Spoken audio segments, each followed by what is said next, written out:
there and where you're calling in from, because we'd love to hear from you and hear what questions you have for Senator Jeff Merkley.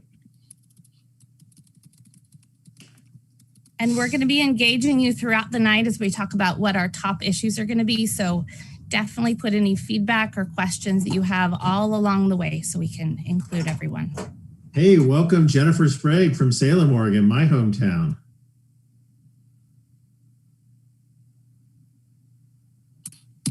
Julie Tyler from Portland. Welcome, Sam Savington. It's good to see you here. Oh, Mayor Arlene Burns from Mosier. Looks like you're in a sunny place. A little jealous. Michelle wants to know what can be done for seniors in Oregon regarding being denied the vaccine. So we can talk about talking to our governor about that. I certainly share concerns about what's going on with the vaccine. Mitch from Somerville. Hi, Mitch. I'm Sean Nickus. Gabriella from Hood River. We're going to get a chapter started up in the Gorge soon. Welcome, Amber from Eugene. And Gail Cordell from Oregon City. Oh, Amber's saying her top concern is getting the ICE detention centers closed. Definitely something we need to talk about. Please bring that back up if we forget to talk about it while we're covering racial justice. I certainly have high hopes that those are going to start being closed up now.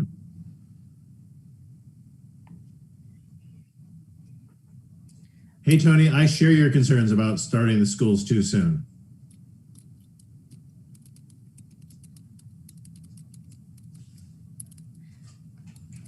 Beverly's wondering what the current state of the Senate chamber is for Senator Merkley, if that's something you want to talk about. And James Vanderzanden, thank you, is reminding us to set your chat to all panelists and attendees if you want to see everyone who is coming in. Good tip. Stonewalker, we can get Medicare for all. It's actually on our agenda tonight and is a real possibility in Oregon. Not even a possibility, real probability in Oregon, which is very exciting. It's a great time to be working hard on Medicare for all, that's for sure.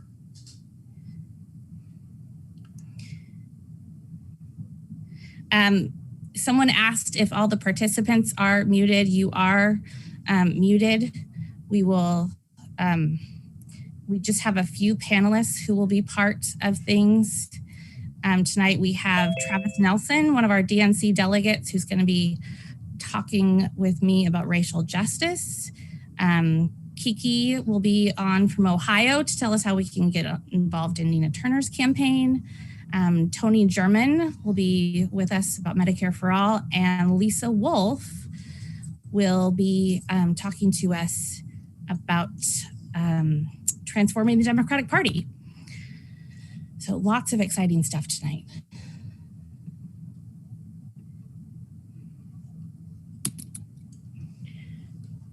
Sean, if you want to keep looking in the chat, I'm going to make sure. Yeah, I'm keeping my eye on the chat. I also have some concerns about the vaccine, though. I'm definitely going to take them when they come out, or when they allow me to take them, at least. And I see that Senator Merkley has joined us. Yay, excited to see your face. I'm with you. I'm not sure if you can hear me or not. Welcome, Senator Merkley. Thank you. Good to be with you. If anyone has questions for Senator Merkley, please go ahead and put them in the chat there. We'll try to get to all your questions, and then we will do our best with that. Hey, welcome, Liz from Portland.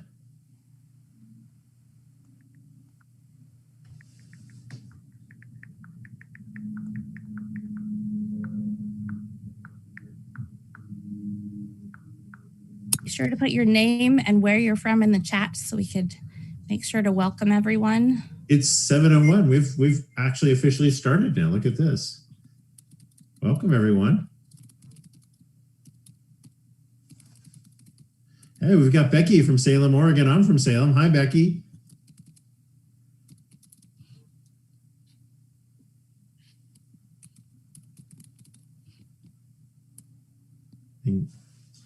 Oh, look, Lee Mercer just came in. That's good news. And Kim from Jefferson County. Welcome, Kim.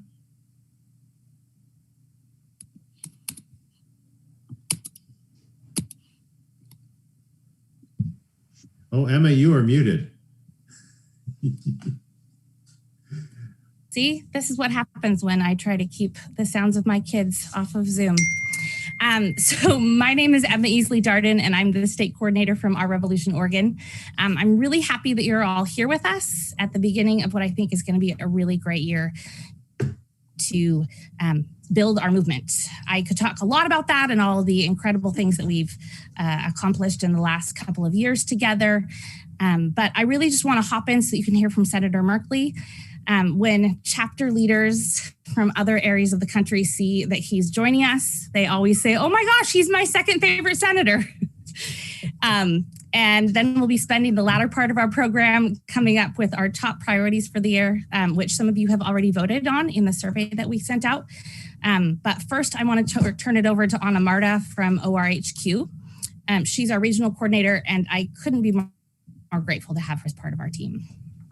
Awesome. Thank you so much, Emma. Thank you so much, Oregon team. Hello, Oregon. My name is Anna Marta Vishki. I'm a regional organizer with Our Revolution, and I'm joining all of you from New Jersey. I am so happy to be on this call. So many exciting updates. We are going to hear from one of our progressive champions, Senator Merkley, and some amazing local organizers over there in Oregon are joining our call tonight.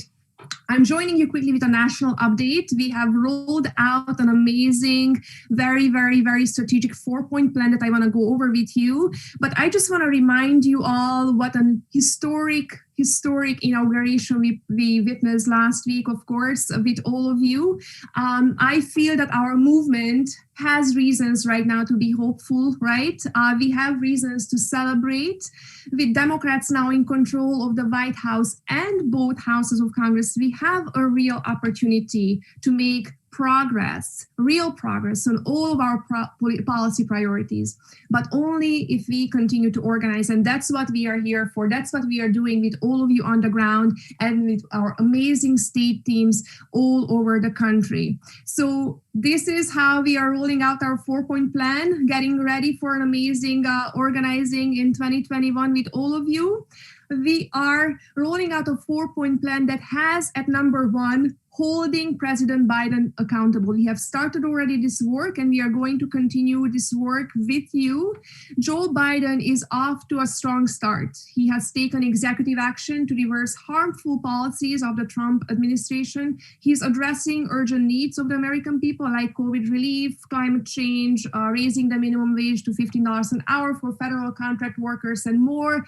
We applaud these actions, but it's not enough. We are calling on President Biden to do more, and he can do more.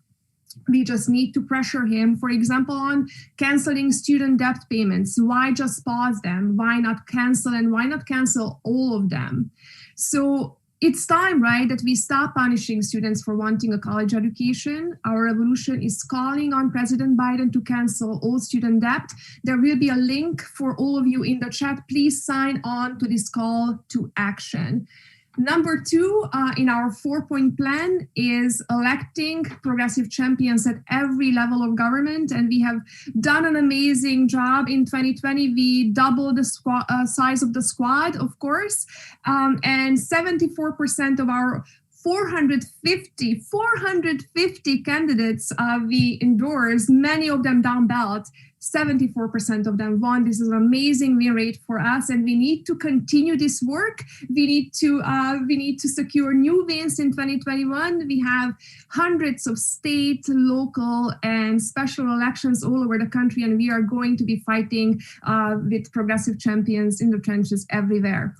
And on that point, of course, I can't forget mentioning Nina Turner. She's going to be part of our call with a special update from Ohio tonight with our Revolution Ohio volunteers later on in the call. But I do want to mention that we endorsed her, of course, and we rolled out a high-profile endorsement as well for Karen Carter Peterson in their congressional races in special elections. And we are going to continue rolling out really, really exciting endorsements. We have already endorsed a slate of our Revolution members running for Joliet Township seats and many more to follow. So stay with us on these endorsements and help us win in crucial elections all over the country. Number 3, we need to keep fighting for progressive policies. This is super important. Last year, we endorsed ballot measures from coast to coast, many of them in Oregon, and we have won in Oregon, right? We won nearly 81% in 2021. We continue to fight for policies like criminal justice reform, affordable housing, healthcare, and many others with all of you. Winning locally is so, so important. This is how we transform our nation. This is how we enact transformational policies. They often get enacted in cities, counties, and towns, and then we scale up. And number 4 is near and dear to my heart. We need to keep working on making the Democratic Party progressive. We are the one group on the ground that's really, really fighting to transform the party from within. We are not only electing progressive champions in congressional seats. We are also transforming the party by electing progressives to party positions all over America, from county committee positions. I am a county committee member, local precinct captains, up to DNC chairs. So we will continue this important work in 2021, and you can help. There is a call to action. I'll make sure this is also posted in the chat. We are telling President Biden that he needs to support progressives and he needs to appoint them for key positions inside the DNC. There are over 100 open leadership spots, and on this list that's in this petition, you'll find some amazing names that we support. Progressives deserve a seat at the table, so sign on to our campaign or nominate a progressive leader you know, and follow the link in the chat to be part of this work. And of course, we can't do this without you. We need all of your help in order to carry out this 4-point very strategic plan. We need you to donate, to give us your time and treasure. We need both. But this Bernie sticker that we rolled out is amazing. It's great, and it commemorates a viral moment, right, that everyone shared all over social media. So purchase a sticker or purchase 2, support our groundwork organizing in all over the states. So that link for the sticker is going to be also in the chat. It is a design made by one of our local organizers who is also a renowned artist. So support our work, support this talented organizer, and purchase your sticker tonight. With that, I'll kick it back to Jesse, who is going to introduce Senator Merkley. And Jesse has done some amazing work with another senator, Senator Bernie Sanders. So welcome, Jesse, to the call.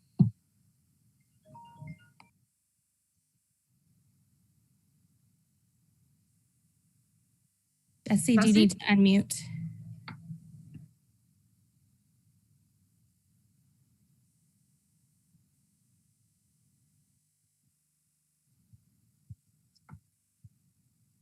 Emma, you want to take over while Jesse figures out his audio? Yeah. So I'm going to introduce Jesse first off. He and I have been friends for about 20 years, starting with a democracy project that we worked on when we were 20-something-year-olds. And he has been involved in lots of different stuff throughout the years, working in the offices of some electeds that you all know. And then over the last 19 months, worked very, very closely with Senator Bernie Sanders, including the last several months of the campaign, when he likes to joke that he was tied at his hip pretty much every waking hour. You've probably seen him in lots of photos, and we're thrilled now that he's back in Oregon and ready to advance democracy. And is also joining us in the work that we're doing. So, Jesse, Oh my goodness, can you hear me now, finally? Yes. Excellent.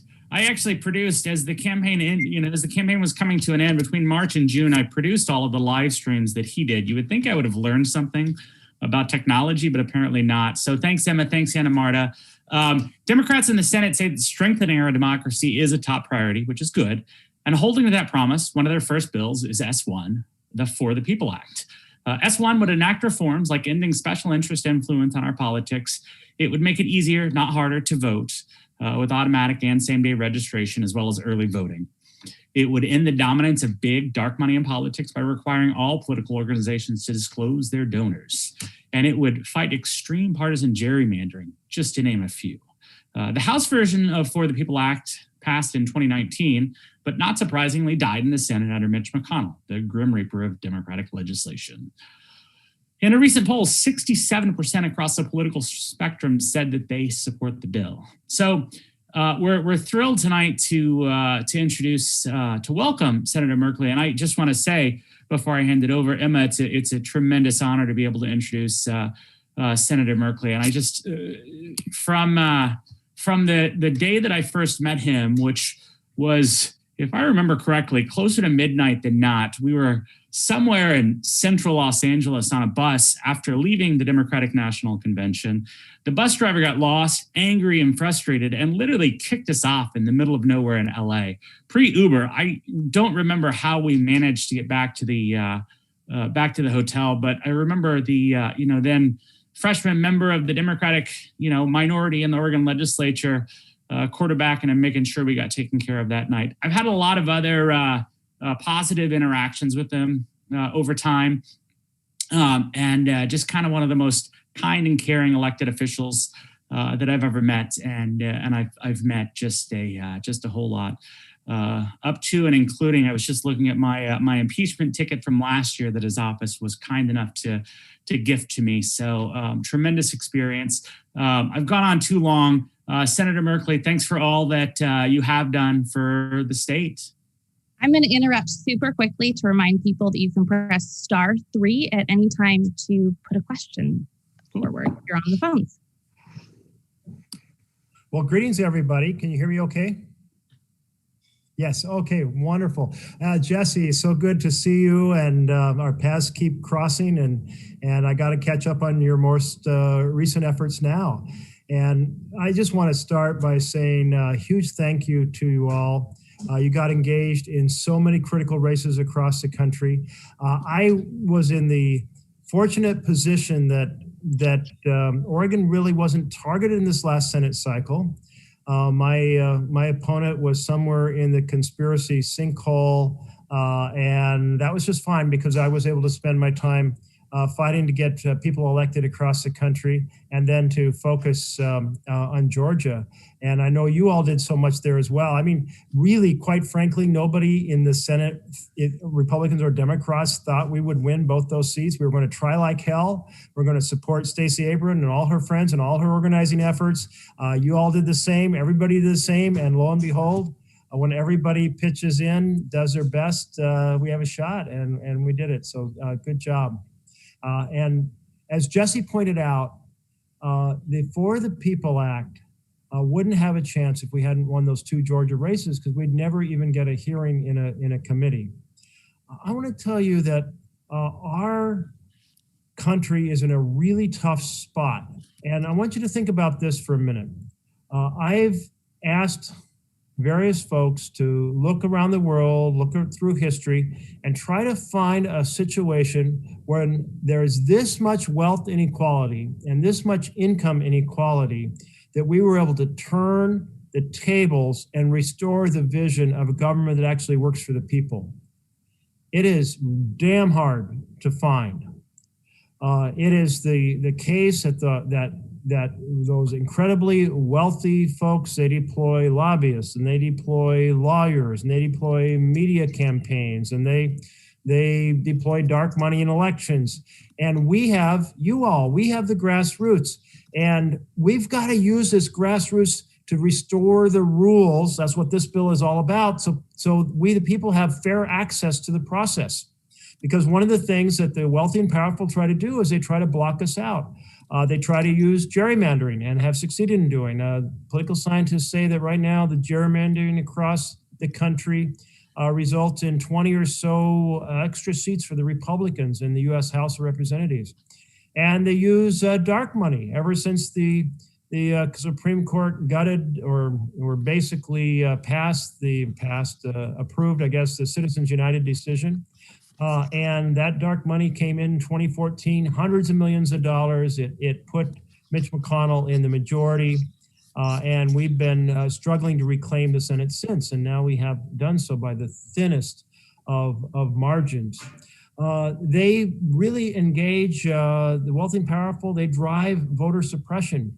And voter suppression is exploding right now in our country. You can pick up almost any newspaper right now, and you can read about some governor, some House or Senate in some state that is working on voter suppression legislation. The idea is if they can't win fair and square, they'll just block us from voting, block the poor from voting, block Native Americans from voting, block college students from voting, and most significantly, block Black Americans from voting. This is confronting two core principles for us. One principle is that in Republic, it is sacred for every citizen to have access to the ballot. And the second is, we know that blocking access to the ballot has been the biggest source of systemic racism throughout our country's history. You can just see how it unfolded. Of course, slavery blocked access to the ballot. And then when the 13th Amendment was passed, immediately you had the Black Codes. And the Black Codes had Black Americans arrested so they couldn't vote. And also, quite frankly, so they could be rented back into slavery. And then we had Jim Crow and all kinds of efforts to block access to the ballot. Finally, we won the Voting Rights Act in 1965, but immediately the backlash began of trying to find new ways to block access to the ballot. And we see it today in all kinds of Republican tactics. You decrease the precinct locations. You decrease the staffing. You put bad machines in there. You change the locations. You proceed to give people information and say, oh, sorry, you missed the vote. It was last week.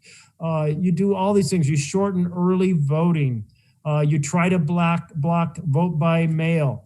Well, the remedy to all of that is the For the People Act. It has huge amount of access through voting registration, early voting, vote by mail, paper ballots. It takes on like every strategy of obstruction. If you really believe in the vision of our Constitution, you believe in voter empowerment, not voter suppression. And so we're at war with this Republican, wealthy, powerful force that is trying to destroy the vision of our country and not have government by and for the people, but by and for the powerful. And this is our chance, but it's really a tough path. When we had the vote in the House 2 years ago, not a single Republican voted for the People Act. And in the Senate, we didn't get a single Republican sponsor. Mitch McConnell called in his members and said, you cannot sponsor this bill. Why? Because the Republicans take their power from gerrymandering, voter suppression, and dark money. That's why. And they're going to fight like hell to hold on to that power. We've got to pass this act. So that's the vision. I am so pleased that it's going to be S1 in the Senate. I'm so pleased that Democratic senators are signing on by the dozens. We are looking forward to having this in the Rules Committee with hearings that really help America understand these issues. We need to highlight the use of dark money. Sheldon Whitehouse is just totally immersed in that piece of the strategy. So people are working on every angle, but we're going to need continuous grassroots pressure to get this done. And if we don't get it done, say goodbye to progressive power for a decade, because the voter suppression movement is going to try to gut us. And this, if we don't get this blockade in place, then we won't even recognize the massive manipulation of the election process. So I'm going to stop there and take some time. I don't know how much time you have, but if you have a few minutes and you'd like me to take a few questions or a few comments, I'm happy to do that. Senator Merkley, this is Anna Marta again. I'm actually so happy and proud to announce that our revolution is going to endorse S1 for the People Act, and we are rolling out this endorsement tonight. This legislation is every progressive's dream. I mean, this bill, as you just mentioned with all the details, is going to enact reforms that we need to fight for with everything we've got. That's why we are launching a call to action tonight. We are asking everyone to sign on to this call to action and write to your senator. It's a very easy tool. You can just plug in your name and a letter is going to go to your senator. We need every Democrat to support this bill. We need to fight special interest influence in our politics. We need to make sure that we have automatic same-day voter registration, early voting. We need to combat the dominance of big and dark money in politics and all that good other stuff that you mentioned. So this call to action is going to be in the chat for you. I'll make sure it's in there. Please sign on, everyone. We are endorsing S1 for the People Act, and we need all of you to pressure your senators to support this bill. And thank you so much for all you do, Senator. Oh, you're so now welcome. Back to Jesse. Senator, as you know, I'm assuming I'm not muted this time since I didn't mute myself. Our revolution has been working with you, as well as Senator Warren and the Fix the Senate Coalition to change the Senate rules. Can you give us a quick update on what's happening with the filibuster?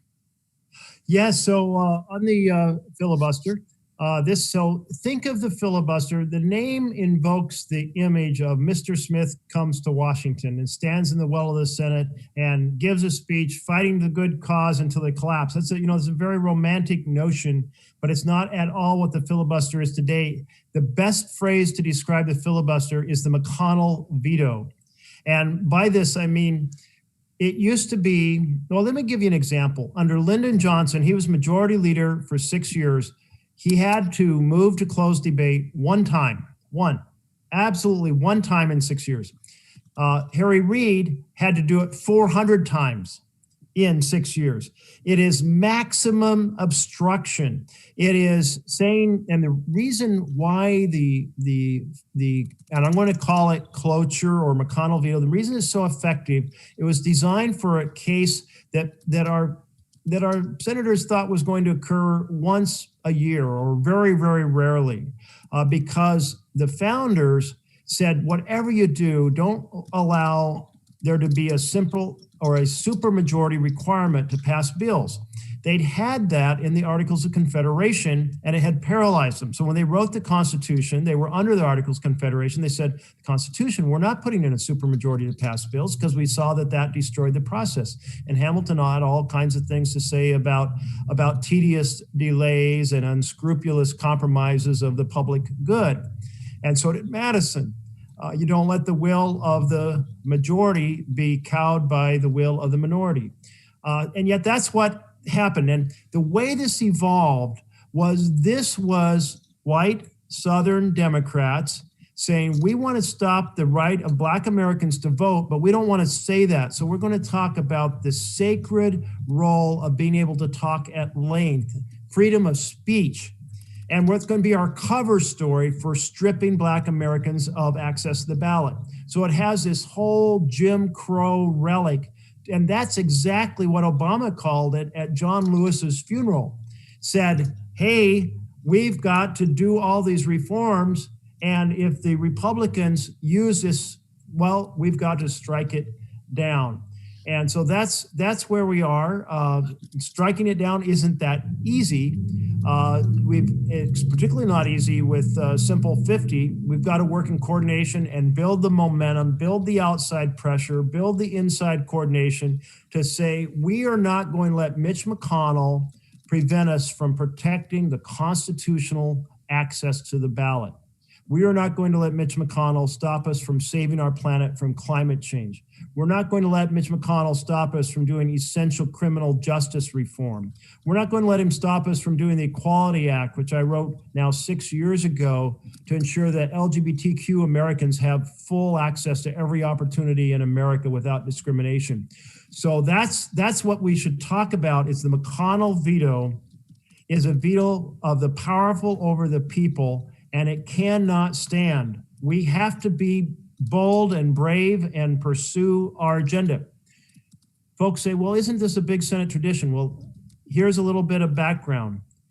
When the Republicans had their top priority, they found a way around the filibuster. They said, our top priority is tax cuts, and we're going to change the rules for reconciliation so we can increase deficits and do tax cuts under a simple majority. And then McConnell said, and we want to pack the Supreme Court, stack or pack, however you want to call it. And so we're going to change it to a simple majority to adopt Supreme Court justices. And then they said, well, we want to stack and people into the other court, so we're going to change it from 30 hours of deliberation on a justice to 2 hours. So the Republicans were bold in saying, we are not going to let Democrats get in the way of our agenda. Are we going to be as bold and determined to say we are going to fight for the things we believe in with at least the same vigor and hopefully a lot more, because we are on the side of the people. And we cannot accept the excuse that Mitch McConnell had a veto over where we need to go as a country and had a veto over the majority. So building internal support, building outside support, letting people know, forget that romanticized notion. That isn't the way the filibuster works at all. It's a McConnell veto. Okay, Jesse, do you have any other questions in the show flow quickly, or can I pop in with some questions? Pop in, go ahead. Thank you so much. Okay, so many questions coming through, not surprisingly, lots about the filibuster. Do you think that we can get it through without some of the very blue dog senators who were identified in the news media today?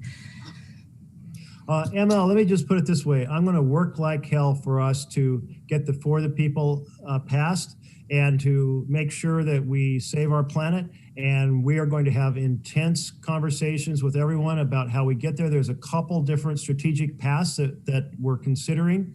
And we have to make it happen. We do. We have questions about the Fight for 15, whether we can get that done before 2024. We have some concerns from our tribal members that they're wondering if they can connect us with you. What else? We have a couple of people who've asked about Medicare for All in Oregon. Is Representative Khanna's bill the way that we can get that waiver so we can actually implement Medicare for All in Oregon? A few people have asked about that. So we put a waiver process into the ACA, and the expert on the Oregon team on that is Ron Wyden, because he helped write it. I'm not familiar with the House bill side and how that modifies it. So I'm going to, I've got Sarah on my team is with us. She's going to make sure I follow up and find out about that House proposal that you just mentioned.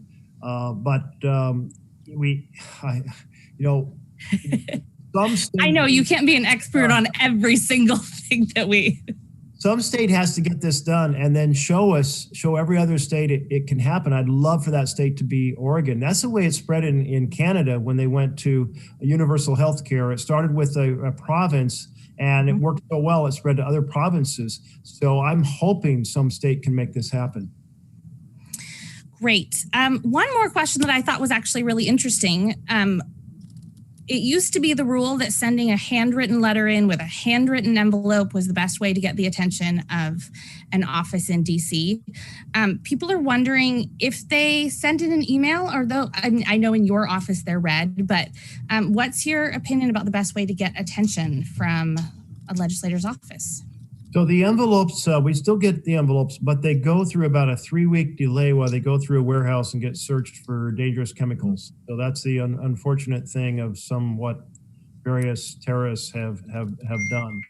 So by the time we respond, people feel like we didn't get their letter. Yeah, and we do respond. My team responds to every letter. I believe every single comment deserves a serious response about the issue. And so I think we have the best response process, mail response in the Senate. But if you want to get a response more quickly, definitely email is better. And I've got a huge team reading emails every day, sorting them into, okay, what is that question? Because we now get sometimes 5,000 to 15,000 letters a week. And so it takes an enormous group of my team and staff and interns working to get responses back. And then they compile the points people are making, give me a few sample letters, because I obviously can't read thousands and thousands of letters a week, but I get a summary of how many people are weighing in on what. And that's very useful. And I get a similar summary on the call side. So every day I get bar charts showing who's called, how many people have called on what issues and what positions, both my Oregon office and the national office. Well, I'm getting a note from your aide that it's time for you to hop off. We thank you so much for joining us. I'll tell the people who've put Q&As in the chat that I will be passing those on to Sarah. And so those comments will get directly to the senator because some of you have had rather urgent comments about things going on in your lives or things that I know he will want to know about. I'll say you can also always call their office and thank them, especially when something great has happened. I called the day that the For the People Act was announced and thanked the staffers that I know. They get a lot of negative feedback. So having someone call and say, we appreciate you, we appreciate Senator Merkley, but we also appreciate what all of the staff members do is also very, very welcome. And Emma, just to follow up on your last question, the general principle is the more effort you put into talking to a legislator, the more impact it has. And so, for example, if I hold a town hall in every county, I want to invite you all in Oregon to come. I have to do a bunch of them until COVID's over. I'll have to do them, but I'll still announce it county by county and hold it county by county. But that's a way to show up. Certainly dropping in if you're at any of the other meetings that I'm holding and saying hi and saying what you care about is very, very valuable. And the stories people tell me, stories are powerful. I mean, you can take a policy position and that rings some cells in the brain. But when you tell about what you have seen firsthand, that's really sticks in the memories of the people you talk to about the challenge. And same with the staff that work for legislators. So feel free to get that personal engagement. And when you bring your efforts together through our revolution, it just magnifies all of the effort. By the way, we are going to not immediately introduce S1 for the people. We have decided that we're going to focus on the pandemic, on both the healthcare sides and the economic sides, while we figure out how to get this plan passed to help rebuild the economy and the health system from Main Street up, from families up, from small business up, rather than Wall Street down. So stay tuned, because we're going to tackle that first because people are suffering, and then engage in the election protection, if you will. That's hot off the press. Thank you. You've been so involved with our revolution. Awesome. You've been so involved with our revolution. You're regularly on our Monday calls with us. You've done special events around the filibuster and other issues that you are a champion on. And we so appreciate you, that you're from our state, especially. And I appreciate you. We won't get anything done without massive grassroots effort. So keep at it. Thank you. Heard it here. And we're actually going to transition straight into that.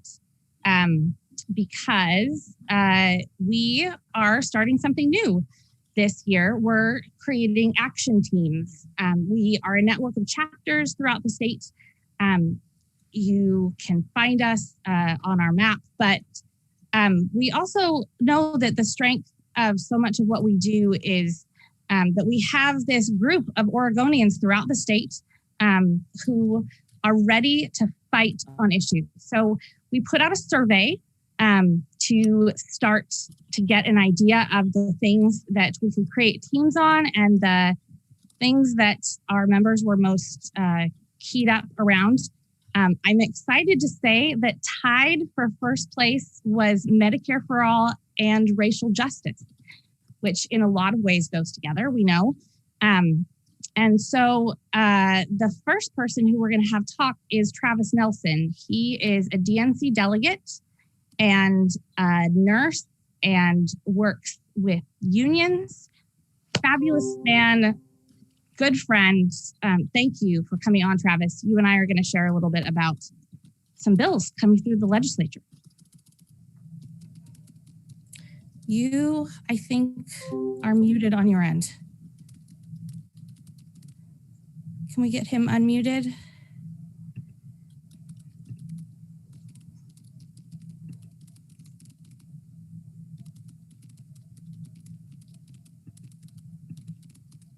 Travis, you're unmuted. You can go. Are you there? We're still not hearing you. Oh, I love technical problems.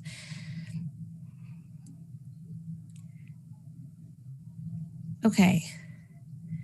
Does anybody know? I had this happen on my end one time. Let's go temporarily to Sean for school board races, and we're going to see if we can't get this problem taken care of for Travis. Sean, do you want to cover? This was another very hot topic in the survey. Oh, all right. I mean, would you like me to talk about school board races now? That'd be fine. Yeah, let's kick in there for a second. My name is Sean Nickus. I'm involved very heavily with our revolution here in Salem, where we have one of the largest school districts, the Salem-Keizer School District. I'm also the chair of Congressional District 5 for the Democratic Party of Oregon. And school board races are, if you're interested in racial justice, and I certainly am, school board races are actually one of the key ways that we can fight for racial justice.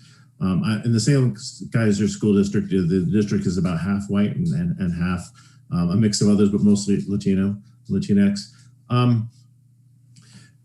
There's several different ways that this really fits in. The ultimate outcome of standardized testing is really the silencing of BIPOC communities and the silencing of BIPOC students, telling them that they are stupid. And that's what Roberto Jimenez Rivera said. He's with the Chelsea Public Schools. Now, Robert's an expert, and I listened to a whole roundtable of experts on standardized testing yesterday. Experts say standardized testing demoralizes students and it demoralizes teachers. It's not a useful tool for good education policy. It's really akin to using the pseudoscience of eugenics. It takes money out of our schools and puts it into the hands and the profits of the wealthy few rather than the education of our children. From a climate change perspective and also from reproductive health, in fact, in almost every way of our society today, when we empower women, we move forward together. And when we empower women and girls in schools, we see drops in teen pregnancy rates, higher graduation rates, and better life outcomes for all of us. Yet so many of our schools right now are dominated by right-to-life organizations that seek to shackle us to some of the worst parts of our past. But we can change these things with our revolution. One of the big issues here, and why we have formed a very successful coalition here in the Salem-Keizer School District, which is the second largest school district in Oregon, is because of the pain that the school resource officers, the police, have caused in the Salem-Keizer School District for our Latinx students. School resource officers are the police. And they're often, in our schools at least, they're more accessible than our teachers and our counselors to our students than anyone else. The school system is seemingly sometimes just obsessed with punitive punishments rather than restorative justice. A system in American schools is really developed where BIPOC students and students with disabilities, and especially BIPOC students with disabilities, are pushed into a prison system. It's a pipeline that's full of profits from Microsoft, profits for private prisons, profits for many of the wealthy few. And all of these profits are brought to us with a low, low cost of continuing the embedment of racism and bigotry in our public schools. But we can change these things with our revolution. We can really elect good people to our school boards. School board elections here in Oregon happen in May in the odd year. So 2021, it's an odd year. It'll also be in 2023. Right now is the time for us all to be looking for those great candidates, both for this May and for 2023. One of the best ways to look for the candidates and to win the elections, which I know are hard to do because there's a lot of right to life money up against us for those of us who live in more swing kind of districts and areas. But one of the best ways is to form coalitions. Form coalitions with teachers unions, form coalitions with Bakun, form coalitions wherever you can with who's in your community. Form coalitions with the unions that represent the other workers who are in schools, the janitors and all those folks too. Form coalitions with racial justice groups. But also know that you don't have to do this alone. You know, we're all here to help you at our revolution. I'll be happy to put my phone number in the chat. People can call me about this if they like. I'm happy to hear from everybody. I know that when we're going to be forming a team of people who want to work together on school board races so that we don't have to reinvent the wheel as we're helping each other. Because so many of us know this. I have helped on school board campaigns. The Nickuses have. I know a lot of you have. So that is going to be a huge focus. In fact, next monthly meeting will be focusing on some of the school board candidates that we have. February 17th. Put that on your calendars. Okay. Travis, can we hear you now? Dang it. I still can't hear from you. So I am just going to share the information that you have, except okay. So there's a House bill by Rep. Salinas that I do not have that Travis is going to text me right now with the bill number because it's down in my text. That is declaring racism a public health crisis. So excited about this bill. The health inequities, if you've read anything about them, and maternal mortality, and whether or not people of color can get medicine and pain relief, and it's just ridiculous. So there's a bill there. The real police accountability measure has moved from Portland and is now a statewide measure. It's being worked on specifically through Commissioner Hardesty's office. A lot of you followed that, and is going to be presented, I think, next week. Rep. Salinas' bill that Travis is helping work on. And he was also on the steering committee for real police accountability, but that's getting released next week. We're working with Unite Oregon on the police accountability contract and also on making sure that the public can understand and demystify the many, many hours of testimony and discussion happening on those. So if that is something that you are interested in, it's a project that I'm very excited about working with Unite on. So there will be a racial justice team that we're forming. Let's see, who else do we have? Tony for Medicare for All, and how we can work together as our Revolution members on a team to work with everything that you've been doing in concert. Hey, I just want to say that's Dr. Tony German, and he is a board member. He's of Medicare for All Oregon. Worked hard for that. I prefer Tony, straightforward, please.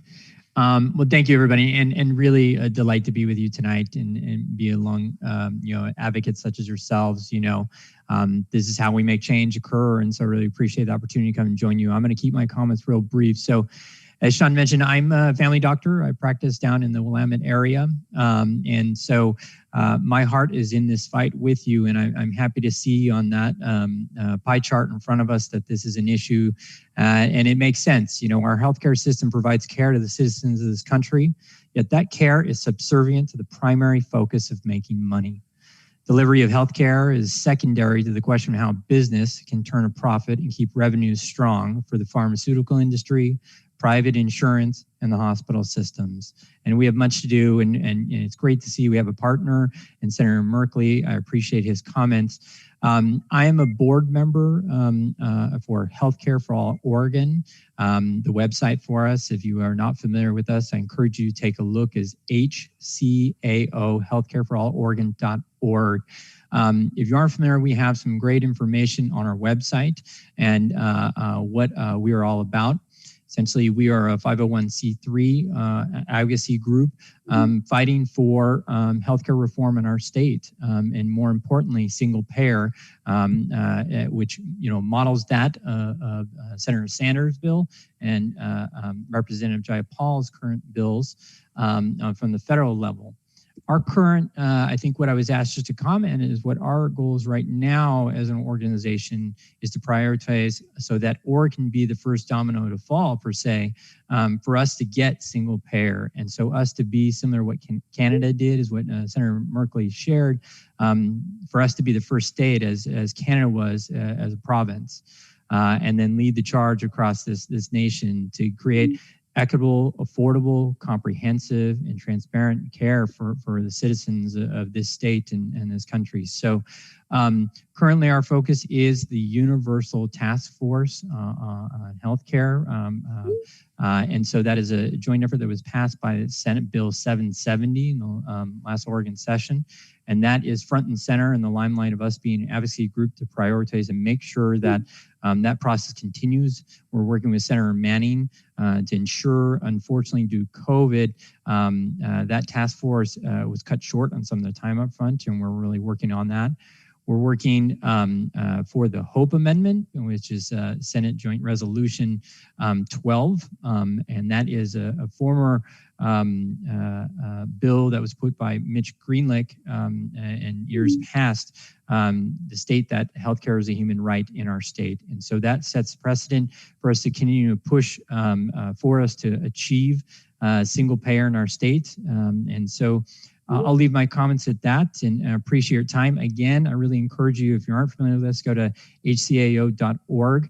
If you believe in what we're doing, and I think all our goals align, we always could use the support, and we really appreciate the opportunity that if you feel like our initiatives are important to you, join us, become a sustainer. That's help us. We're really trying to focus on sustainable ways that we can continue to promote our advocacy. So thank you guys very much. And we're going to be working directly in conjunction with HCAO. Tom Sinsick is another supporter. Tony will be working with us. There's stuff we can do on the federal level to pass Ro Khanna's bill, which, due to pressure from Oregonians, 3 of our 5 reps signed onto because HCAO members pressured them so effectively. So lots of stuff that we can do, even as this working group is together. Go back to the show flow. I'm going to speed through a few more things. We have the Oregon Green New Deal, working with the Fair Shot Coalition and the Oregon Green New Deal Coalition, which is led in part by Representative Con Pham, who was one of our nationally endorsed candidates. Definitely going to have a team working on that, in part because it incorporates racial justice and economic justice and environmental justice all in one fell swoop with the things that they're working on. There's voting rights, multiple bills for changing the ages for school board races and primaries. Lots of OR members have talked about wanting to work on voters pamphlets and making sure those are happening every cycle. Lots of stuff we can do to advance democracy. Campaign finance reform, which is something that's close to my heart. I've been a part of, as a representative for our revolution, the Honest Elections Consortium for about 5 years now.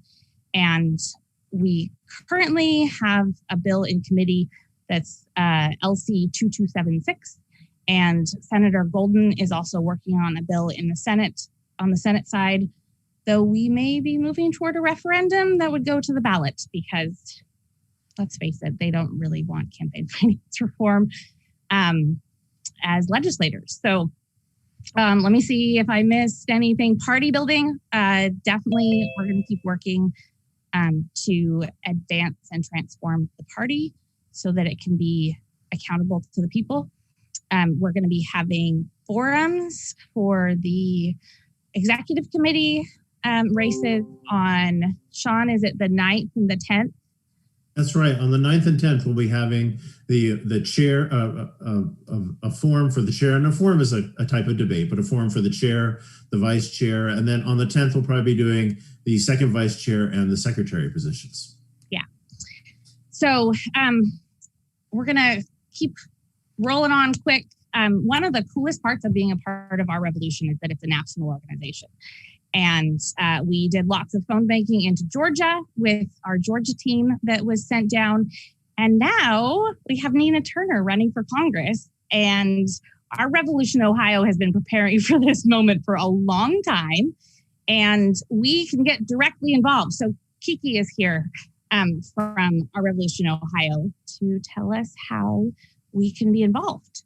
Hey, go back to the Nina Turner slide. And so, hey, I'm Dr. Kristen Kranz, but here I am Kiki from the call team. And if you did any calls with the Bernie Sanders call team and now the Nina Turner call team, we've regrouped with the mod squad from the call team. And so our Revolution Ohio is so pumped to be working with National on a grassroots level to be working on the Nina Turner campaign.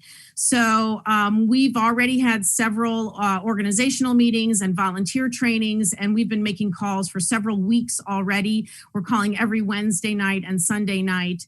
And we'll be dropping a link for you to sign up and get onto our volunteer list. And it's been so empowering to see people literally from across the nation, hundreds of people joining our volunteer list to do the work.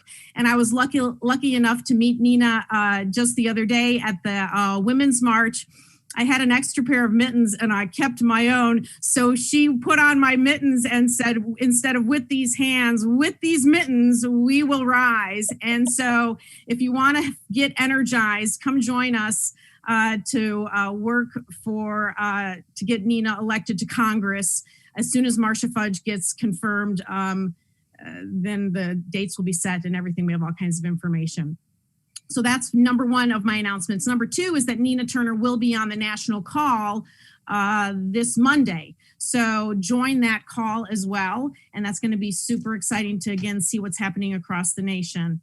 And then third announcement is we have an amazing fundraiser. Now we can jump ahead slides.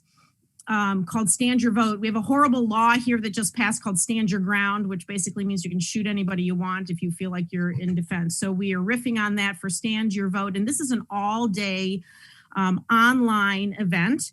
And it's going to have workshops and speakers that will be streamed live via Facebook. All those events, anything that's activist and training oriented will be free, but we are selling tickets to an all-day musical portion that has got amazing events. It's a $10 ticket and almost all of the money goes to support our Revolution Ohio, where mostly what we're doing right now is working for Nina Turner, although we do the Medicare for All single payer bit as well, and all kinds of different things. So congratulations, everybody, for being here. I'm glad you showed up. So that's the first step, showing up, and then, you know, get your passion going. And if you need to get energized, just join the Nina Turner campaign with us, because we're doing it. Yeah, and we're also going to be having some special Oregon for Nina phone banks. They are on Eastern time, so they won't be right in the evening for us, but super excited to get her elected. Cool, let us know if you need once in a lifetime. Yes, because we all know she's not only going to work for Cleveland and Akron, but she's going to be working for our nation and the world. And there we go. Yeah. And the squad. Love working with all of you in Ohio. So a little more. We're going to actually end on time tonight, I think. We are also building other teams, not issue-based, but things like outreach, including, as Mary Nickus always says, fun stuff that we are going to do together. We're going to have an outreach team for tabling when we can do that again, volunteering, building coalitions. We're going to have a social media and design and art events team. phone banking teams, because let's face it, that's part of what we do. If that's something that you feel capable of. We are having a state organizing meeting on Sunday the 7th from 4 to 5:30. That'll be in the email that goes out tomorrow. And we'd love to have anybody who's interested in helping get these teams together and plan our state events and work together on an ongoing basis as a state. So, and there will also be links to the... Not entirely sure what that is. So there'll be times for the chapter calls. Central Willamette every Tuesday at 7. Portland is going to be every other Wednesday. Washington County is now the 4th Saturday starting in February. Lane County the 2nd Saturday starting in February. Southern Oregon is figuring out which Tuesdays they want to do their monthly calls. So that'll be announced soon. They have lots of people on city councils now, so it's gotten a little more complicated. And Bend is going to be the 3rd Tuesday of the month. So lots of exciting stuff there. We talked about the DPO forums. And Anna Marta, I'm going to, and the next call, February 17th, all about school boards, because man, we really got to get some good people elected. We have a few school board members on the phone tonight, and I'm so grateful for their leadership in what is a very difficult task. So, Anna Marta, did you have some stuff to close us out with? I don't have any other calls to action. I was very, very busy posting all of our national calls to action, to end the filibuster, to sign on to S1 and call your senator on that. But no other call to action on me. From me. Don't forget to purchase your Bernie sticker. If you can, please donate $5 or more and get your sticker. That is so important. You are going to sustain some amazing groundwork and organizing work that's going on in Oregon with this awesome local team, but also with local teams in Ohio. You just met Kiki and everywhere else. So yeah, pitch in, help us, continue to organize and push the progressive agenda. And that is basically it from us. We close all of our calls, of course, with the chant. So Sean, Emma, if you'd like to get all your team members to unmute their microphones and we can do our signature organized to win chant. And you can always send questions to me at emma@ourrevolutionoregon.org. If you have anything you'd like to ask about for tonight or questions to send us to the senator or anything else, I'm here. So, all right, everybody ready? When we organize, we win. We win. All right, thanks everybody. Have a really fabulous night. Good night. Night.